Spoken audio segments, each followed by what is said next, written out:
Welcome to Electrified. It's your host, Dylan Loomis. Quick shout out to my newest patrons, SYRP and Vernon C. Thank you for choosing to support the channel. Today we're going to race through a few quick news items and then we'll transition into this Giga Austin expansion and why it's not hyperbole to say that things are indeed changing. First up on Amazon, this Hot Wheels Cybertruck remote control car is now available for $100. If you're interested, I'll include a link below. Speaking of Cybertruck, just want to highlight it has shown up to Giga Austin. I just want to point out you can only see one light bar and I'm not seeing that second light bar that was supposed to be above the windshield on the initial design. Here we have CATL getting approval for its first battery factory outside of China. This one's set to be in Germany, on track for initial planned capacity of 8 gigawatt hours per year. Construction of this plant started in 2019 and is currently in the final stage so that cells can roll off the assembly lines by the end of 2022. This plant is going to be located in Thuringia, Germany, which is only about a 3-hour drive from Giga Berlin. And in the future, CATL has plans to expand production capacity at this plant to 14 gigawatt hours per year. Here we have a very welcome sight for many, as Tesla's vision-only autopilot has now been bumped up to 90 miles per hour on the highway.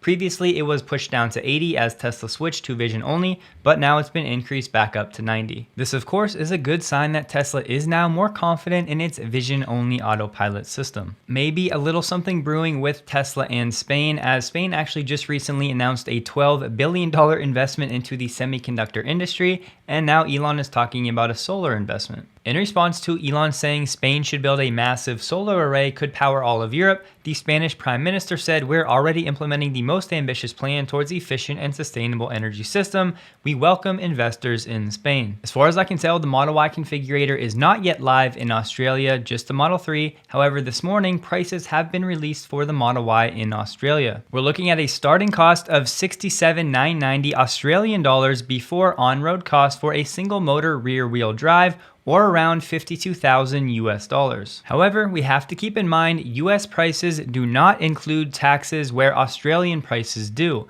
So the actual price of the vehicle itself before tax in Australia is more like 61,800 Australian dollars, or roughly 47,000 United States dollars. However, Australia has those pesky on-road costs, and some are saying it'll be closer to 75,000 Australian dollars, or around 56,000 United States dollars all in. Once again, for the single motor rear wheel drive spec. Elon gives us an update. FSD 10.12 will significantly improve unprotected left turns, and increasingly likely that the Tesla vehicle computer will be able to process 288 frames per second, 36 Hertz times 8 cameras. To try to explain this quickly, Hertz is the refresh rate and FPS is the frames per second.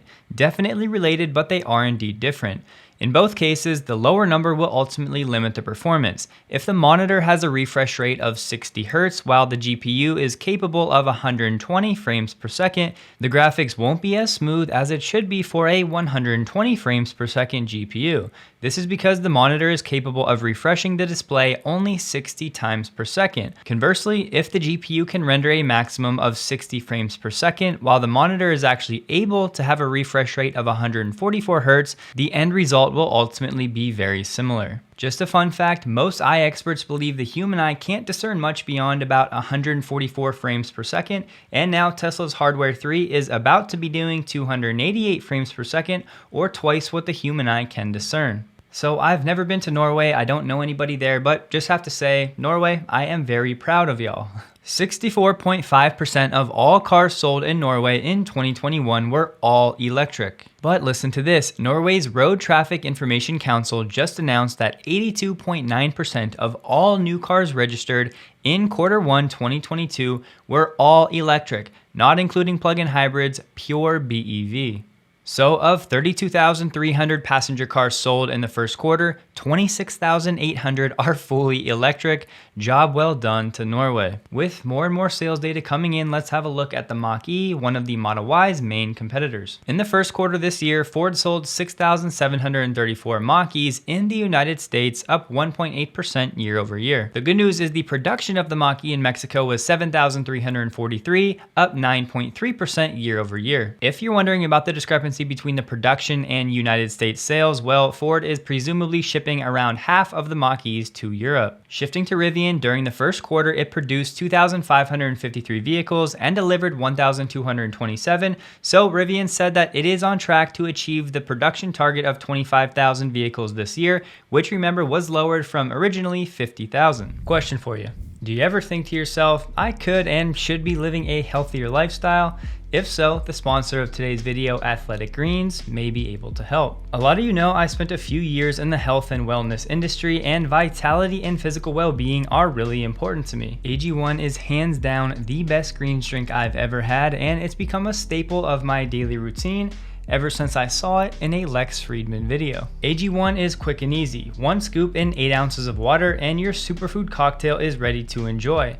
Every serving of AG1 has 75 vitamins, minerals, and probiotics that, when taken consistently, can support gut health, energy, immunity, recovery, and focus. AG1 is also independently certified by NSF. What's been awesome is that a few of you have actually reached out to me telling me that you snagged some AG1, telling me you're enjoying it, and honestly that makes me feel even better about sharing something that I already believe in deeply. AG1 has offered to provide a year's supply of vitamin D3K2 and 5 free travel packs with every new purchase if you use my link in the description below. It's never too late to take control of your health. So let's get into this. Most of the world still has no idea what Giga Austin is about to become in the next few years. On the eve of Cyber Rodeo, I think it's fitting to educate the world that Giga Austin is expanding to far more than meets the eye. It's no exaggeration to say that what Tesla has up its sleeve here is going to surprise the world in more ways than one. This EV transition will be marked by 2 main factors. 1, the ability to build a brand and EVs that customers desire, and 2, the ability to source key supplies, namely raw materials for batteries, to ensure production can meet demand into the millions per year. We already know Tesla has crushed part 1 already. That's in the books no matter what any bear tries to argue. Part 2 is where Tesla already has a commanding lead, but it does still have many hurdles to leap this decade to eventually hit 10 million or 20 million units per year. With that said, winners in the EV market are going to be those who can buy or produce commodities in the highest volume and be guaranteed supply. Supply chain security, resiliency, and sustainability are the keys moving forward. Right now, the casual EV fan is tracking EV models and sales data. The expert EV fan is learning about the battery supply chain, our main limiting factor this decade. This is where Tesla has been quietly executing, and most of the world still has no idea. We know Giga Austin is expanding to include a cathode facility set up to sit on 32 acres. Drew Baglino has said we're gonna go and start building our own cathode facility in North America and leveraging all of the North American resources that exist for nickel and lithium, and just doing that, localizing the cathode supply chain and production, we can reduce miles traveled by all the materials that end up in the cathode by 80%. Tesla has talked about producing over 100 gigawatt hours of battery cells at Giga Austin. If you pay attention to most new battery factories globally, they're all aiming for between 10 and 40 gigawatt hours per year.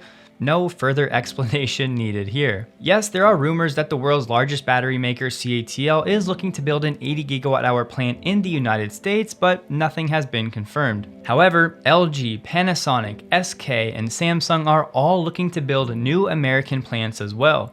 Remember, Tesla is the only automaker proving it can make and sell EVs at scale, giving Tesla pricing power with these suppliers. One key thing to watch though, Elon has told us many times how abundant lithium is, and many Tesla fans just translate this to meaning lithium is never going to be an issue in this revolution. The problem with this thinking is that lithium sitting in the ground needs to go through many different processes, ultimately being refined before being ready to actually go into an EV battery. The current infrastructure to do this is nowhere near where it needs to be given the planned EV production schedule for auto companies globally. Once again, Tesla well ahead of the curve. We know they're working on a process where they can use table salt to extract lithium from ore, and that so far nobody else has done this.